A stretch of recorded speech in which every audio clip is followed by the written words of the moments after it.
massage, it will improve the circulation of the tissues, and also it will aid in the relaxation of the patient. So the towel along the side of the um, patient will protect for the irritation. So, okay naman yung mga naman mo. Sige naman ba? Sa ito.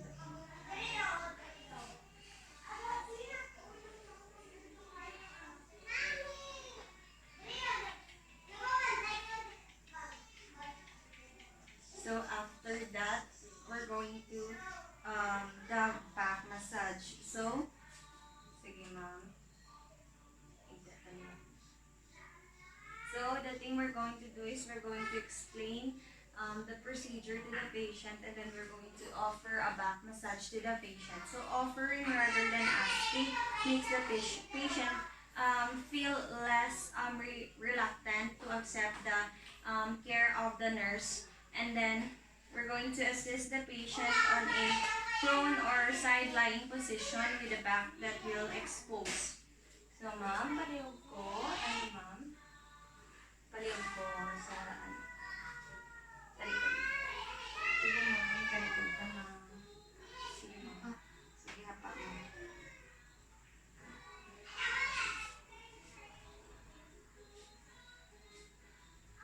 So after that, we're going to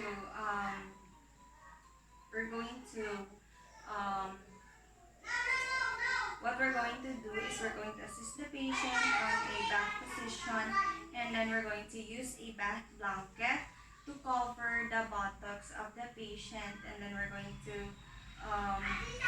use a back blanket over the buttocks down of the lower extremities, and then we're going to lay the towel alongside of the patient. So here's the towel alongside of the patient, and then we're going to part of the patient. We're going to the other side of the bed.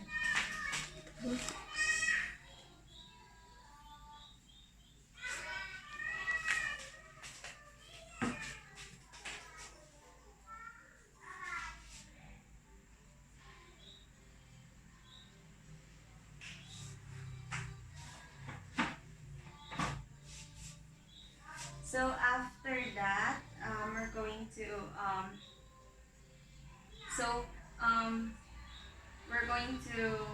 the either of these position will exposes the adequate for the massage of the patient that will maintain for the privacy and also for the warmth of the patient. So after that, we're going to put a lotion. And then, what we're going to do is we're going to warm the lotion in our palm, or we're going to place it under that container with the warm water. So cold lotion will have a muscle tension.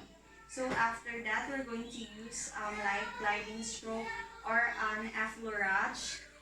And then we're going to apply the lotion into the patient's shoulder, back, and also the sacral area. So we're going to start from the sacral area down to the back and also to the shoulder of the patient. So effleurage, it will relax for the patient, and also it will be lessened for the tension of the patient.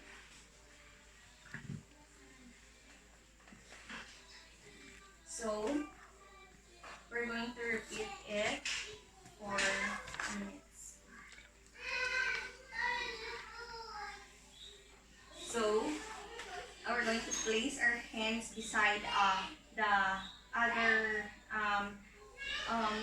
base of the patient from the spine, towards the up part to the shoulder, and downward to the buttocks of the patient in a slow continuous strokes. And then we're going to continue for several minutes and add additional lotion if necessary. So the continuous hand contact is more soothing, and also it will relax the patient or have a muscle relaxation and stimulates the circulation. Okay lang, ma'am?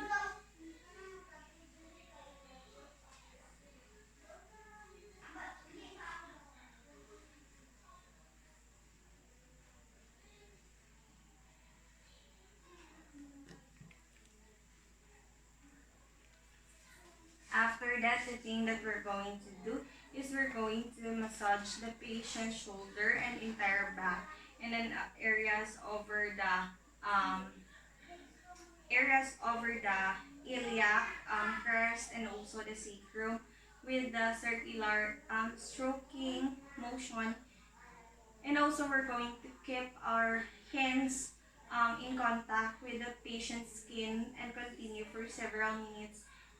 And we're going to apply lotion if necessary to the patient. So the strokes or the firm stroke of to the patient, it will be continue for the hand contact to the person. And also it will be promoting for the relaxation of the patient. After that, what we're going to do is we're going to knead the patient's skin by gently alternating and grasping and compression motion. So, um, it is a term which is a petrissage.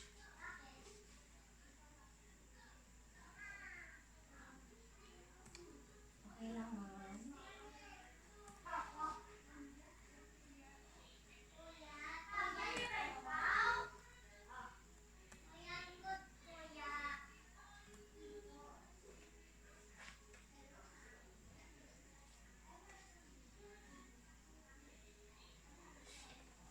So after that, we're going to complete massage with another or additional long stroking movements, and that will eventually become lighter in the pressure of the patient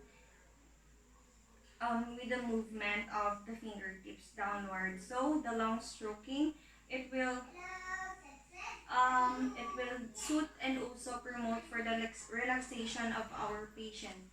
So during the massage, we're going to observe for the patient skin reddened. If the patient's skin is red, and then for the open areas, and then we're going to pay particular attention to the skin of the bony prominences of the patient. So the pressure, it will be interfere with the circulation, and it will also lead for the development of the decubitus ulcer, and also a back massage stimulates the circulation of the areas, and also for the rubbing of skin that will remain red can be or will be contribute for the injury.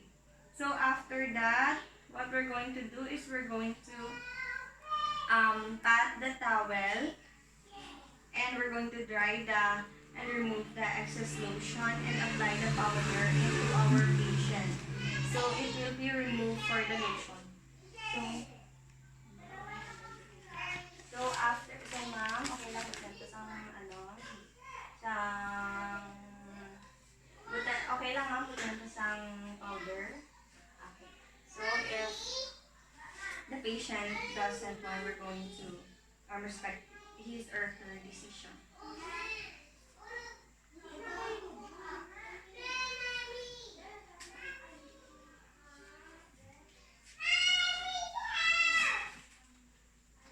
So after that, we're going to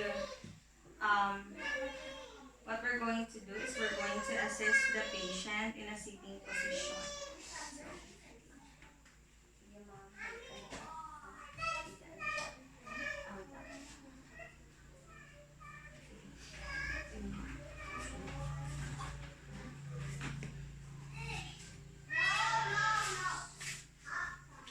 we're going to assist the patient in a sitting position. So, in the sitting position, it will be easier for the nurse to wear for the lab gown or the gown of the patient. So, this will position also for the preparation of the oral care of the patient, and it also prevents for the aspiration of the fluids into our or the patient's lungs. So, ma'am. Kaya mo ito pa, ma'am. Sige, ma'am.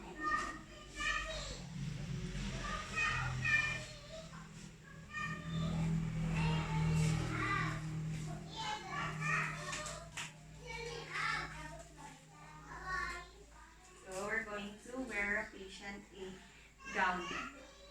So we're going to have the patient put a gown in their body, and then we're going to attend for the personal hygiene, and then we're going to groom the patient's ear.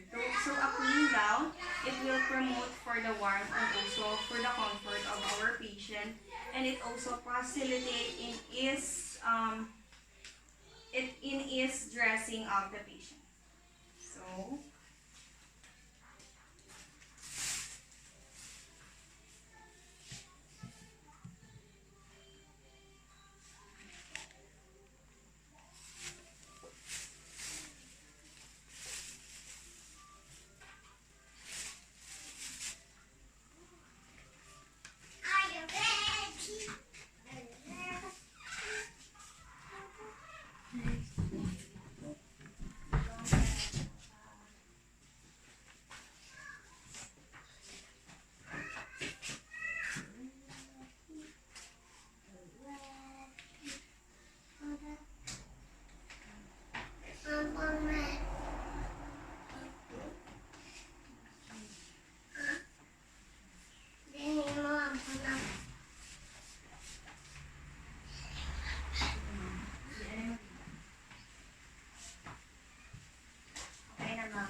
So after that, we're going to proceed to our oral care. So in the oral care, first thing that we're going to do is we're going to place a towel into the chest of the patient.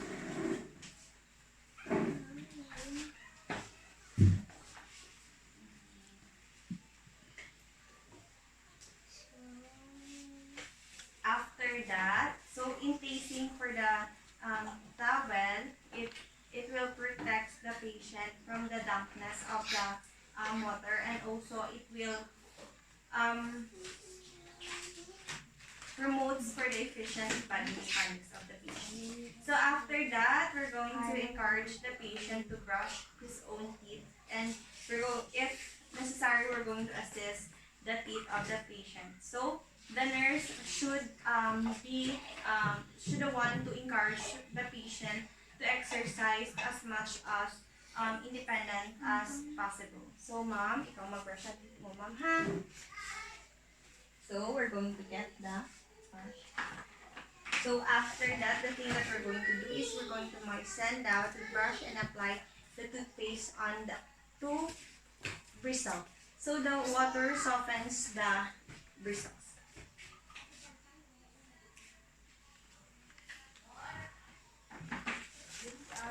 And then what we're going to do is we're going to give the toothbrush to the patient, and then we're going to place the toothbrush with the 45 degrees of the angle to the gum line, and also brush from the gum line to the crown of each tooth of the patient, and also we're going to brush for the inner surfaces of the patient, and also we're going to brush back and across the biting surface of the patient. So ma'am,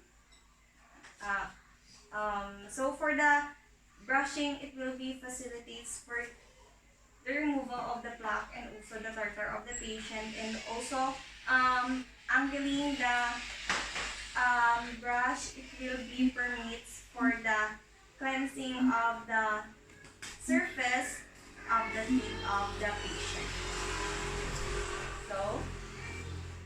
So ma'am, sige, then,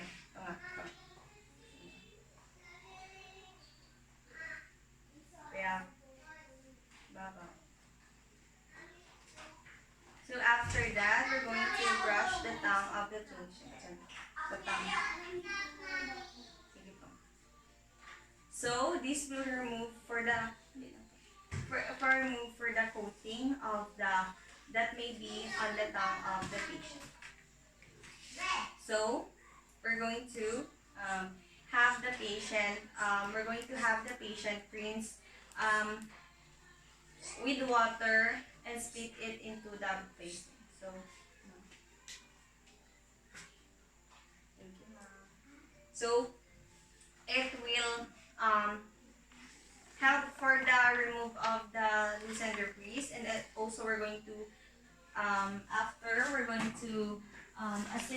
patient in flossing of the, we're going to assist the patient in the floss teeth if necessary for the patient. So in the flossing of the teeth, it will be removal for the plaque and also it will provide for the healthy gum tissues. After that, we're going to offer a patient a back massage, a mouthwash rather, if the patient is prefers. So the flavored mouthwash, it will leave for the pleasant aftertaste of the patient. After that, what we're going to do is we're going to assist the patient with the removal and also for the cleansing of the dentures if necessary. And then we're going to dispose for the linens. And then we're going to perform hand hygiene. So this will make the room unit until it will clear. So the doing of this will, after the care of the patient, it will be after, so the equipment will be used in responsibility of the nurse or the student's nurse. After that, we're going to record for any significant observation and will communicate for the patient's chart. So in a careful record, it is important for the planning and individualizing for the patient. So we're going to assist the patient.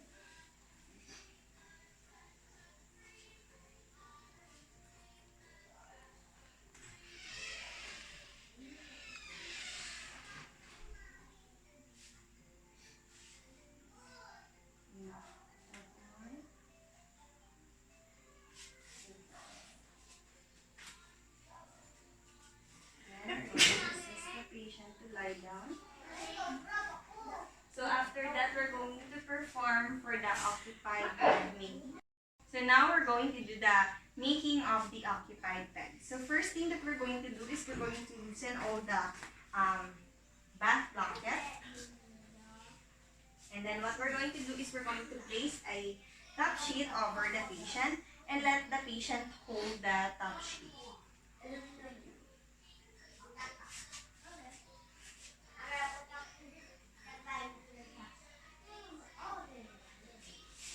After that, we're going to do the fan fold.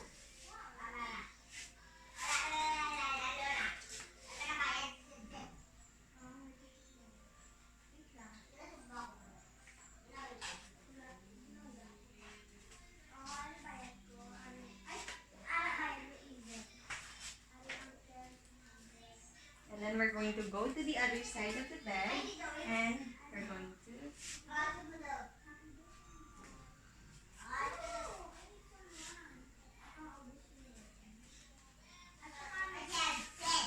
after that, we're going to have the patient hold the top sheet and then we're going to remove the bath blanket. Tuyat naman ha.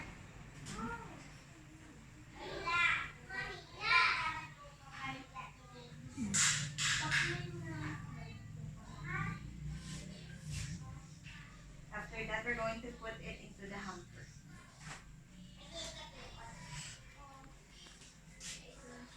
So after that, we're going to unpack the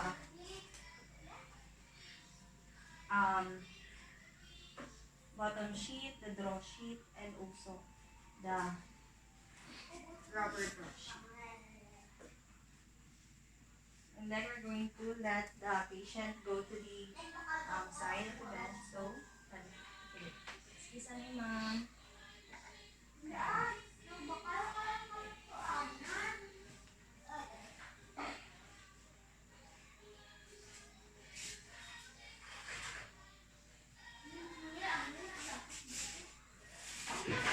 After that, we're going to fan fold.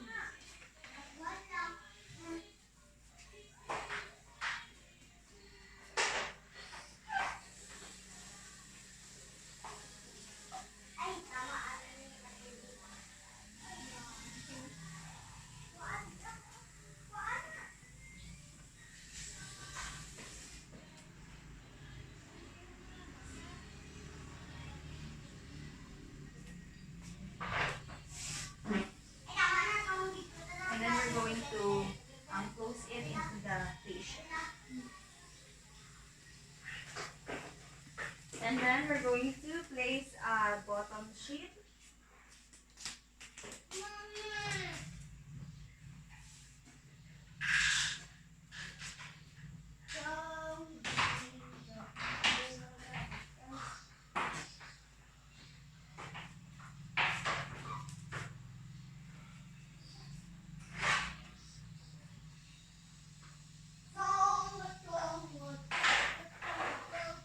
Then we're going to unfold it.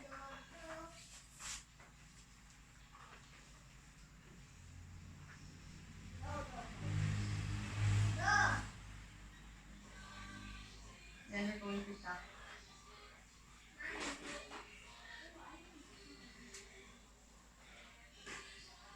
And we're going to miter upon.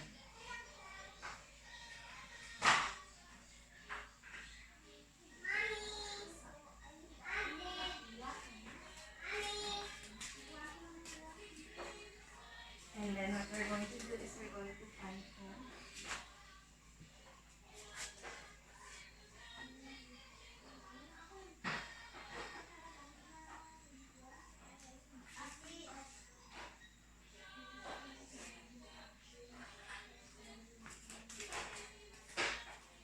And then we're going to place a rubber draw sheet.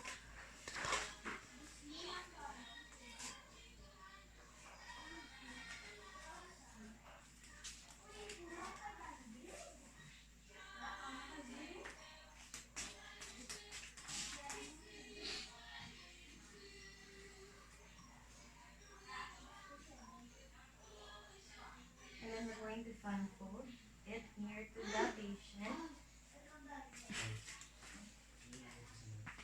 And we're going to place a draw sheet.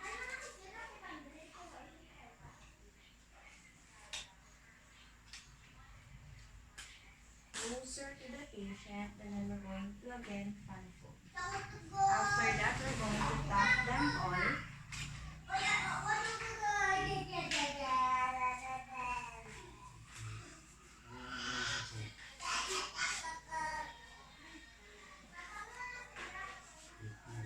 And then we're going to have the patient on the center. Sige ma'am, tapiak naman ka ma'am.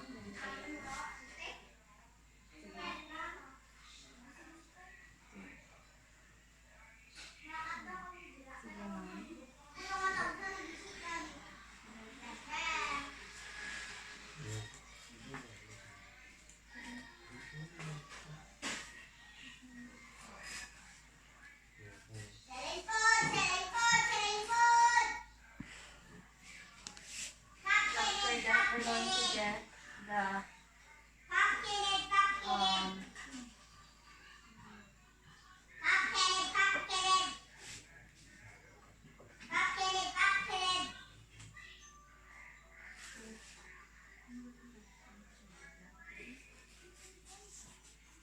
and also for the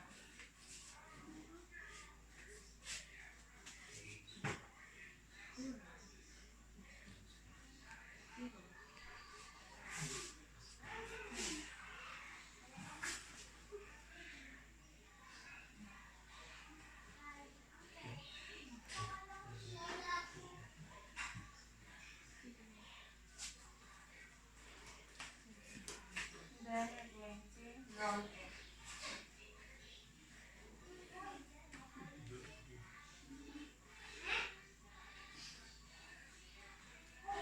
And place it into a hamper. After that, we're going to get the bottom sheet.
on the patient. And then we're going to remove the patient's silicone. Kanina, Mama?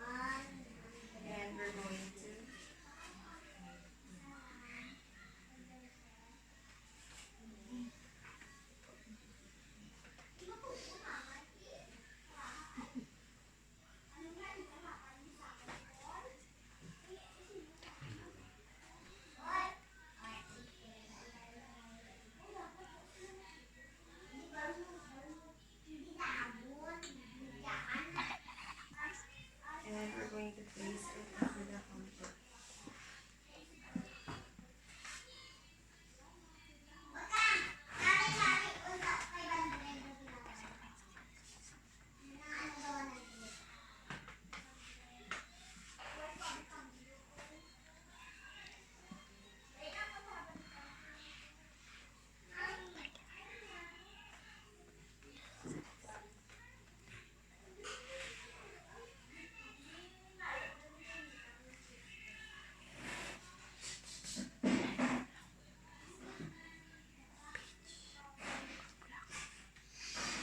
Then we're going to place it into the head of the patient.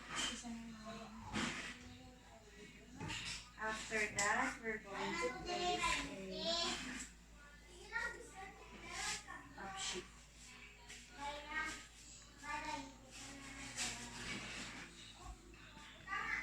And then what we're going to do is we're going to fold it.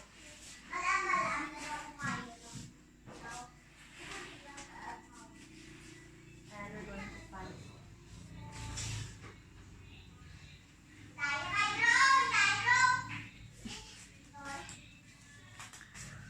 After that, we're going to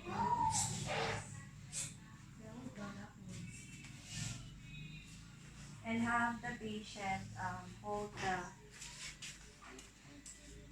top sheet.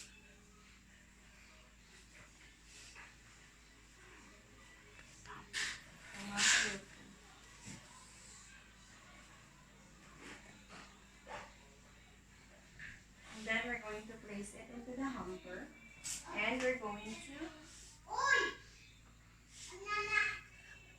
center a corner and leave it in place.